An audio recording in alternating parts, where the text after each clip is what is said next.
ఇప్పుడు చాలా ప్రాంతాల్లో పగటి ఉష్ణోగ్రత 41-42 డిగ్రీల సెంటీగ్రేడ్కి చేరింది. కోడి అధిక ఉష్ణోగ్రతని తట్టుకోవడం కష్టం. 35 డిగ్రీలు సెంటీగ్రేడ్ కనుక కోళ్ళ షెడ్ లోపల ఉంటే కోడి బాగా ఎక్స్పోజర్ అయ్యి చనిపోవటానికి అవకాశం ఉంటుంది, స్ట్రెస్ ఫీల్ అవుతుంది. ఇది తగ్గడానికి మనం అవలంబించవలసిన హీట్ కంట్రోల్ మెజర్స్ సమ్మర్లో చేయాల్సినవి అంటే, నమస్తే అండి, నా పేరు డాక్టర్ ప్రసాద్. నేను శ్రీనివాస ఫార్మ్స్లో చీఫ్ టెక్నికల్ సర్వీస్ ఆఫీసర్గా వర్క్ చేస్తున్నాను. నాకు 30 సంవత్సరాల అనుబంధం ఉంది టెక్నికల్ సర్వీసెస్. ప్రస్తుతము మనము అన్ని రాష్ట్రాల్లో కూడా ప్రతి సంవత్సరము వేసవి కాలంలో వచ్చే ఉష్ణోగ్రతలు పెరిగే ఉష్ణోగ్రతలాగానే ఈ సంవత్సరం కూడా మనము అబ్జర్వ్ చేస్తున్నాము. ఇప్పుడు చాలా ప్రాంతాల్లో పగటి ఉష్ణోగ్రత 41-42 డిగ్రీల సెంటీగ్రేడ్కి చేరింది. వచ్చే 15 రోజుల్లో ఇంకా ఎక్కువ పెరగడానికి అవకాశం ఉంది. గత సంవత్సరాల రికార్డులు చూస్తే 43-44 డిగ్రీలు, 45 డిగ్రీలు కూడా మనము అబ్జర్వ్ చేయటం జరిగింది. దీనివల్ల ఏమవుతుందంటే కోడి అధిక ఉష్ణోగ్రతని తట్టుకోవటం కష్టము. 35 డిగ్రీలు సెంటీగ్రేడ్ కనుక షెడ్ లోపల, కోళ్ళ షెడ్ లోపల ఉంటే కోడి బాగా ఎక్స్పోజర్ అయ్యి చనిపోవటానికి అవకాశం ఉంటుంది, స్ట్రెస్ ఫీల్ అవుతుంది.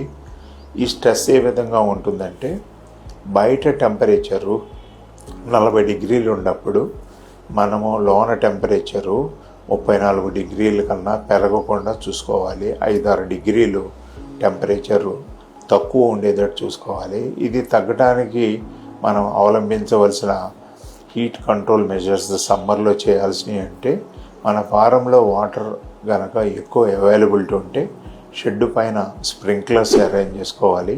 ఈ స్ప్రింక్లర్స్ ఉదయం 10:30 కాడి నుంచి సాయంత్రం 5 వరకు కనుక ఆన్ చేస్తూ ఉంటే పైనుంచి రేకుల మీద నుంచి షెడ్లోకి హీట్ రాకుండా, కోల్డ్ హీట్ అవ్వకుండా ఉంటాయి.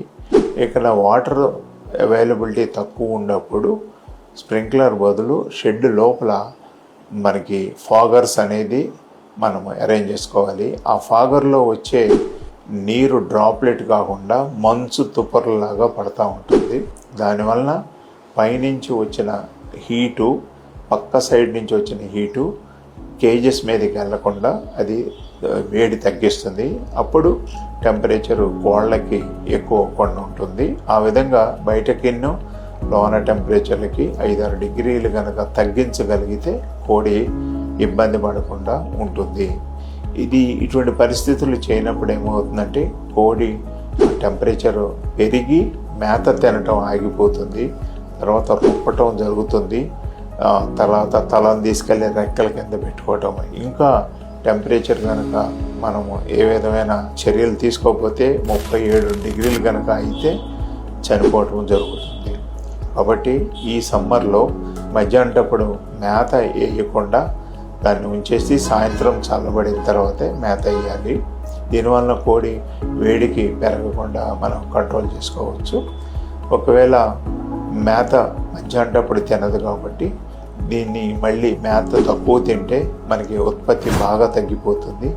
దీన్ని ఏ విధంగా చేయాలంటే, రాత్రిపూట ఈ వాతావరణం చల్లబడినప్పుడు మనం ఎక్స్ట్రా లైటింగ్, జనరల్గా మన గుడ్డు పెట్టే కోడల్లో తెల్లవారుజామున 4 గంటల కాడి నుంచి రాత్రి 8 గంటల వరకు ఈ ఆర్టిఫిషియల్గా అంటే లైట్, అంటే మనం లైట్లు వేసడం వలన సూర్యరశ్మి లైట్ అన్నీ కలిపి 16 గంటలు ఉంటుంది.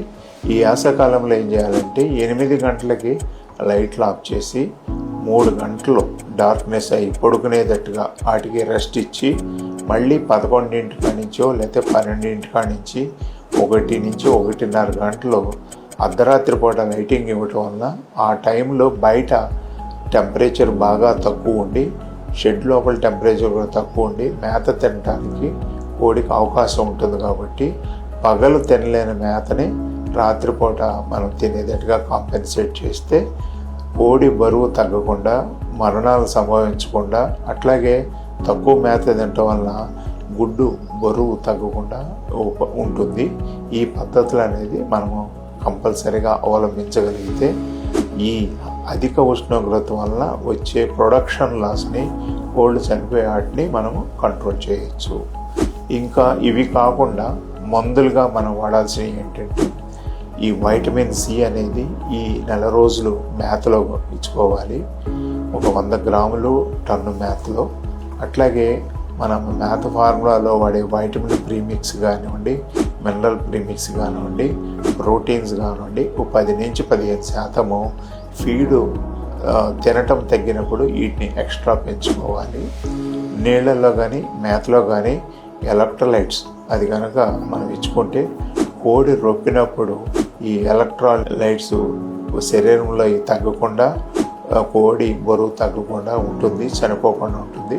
కాబట్టి ఈ పద్ధతులను మనం ఉపయోగించుకొని హీట్ కంట్రోల్ మెజర్స్ని మనం కనుక చేయగలిగితే ఈ వేసవిని అధిగమించవచ్చు.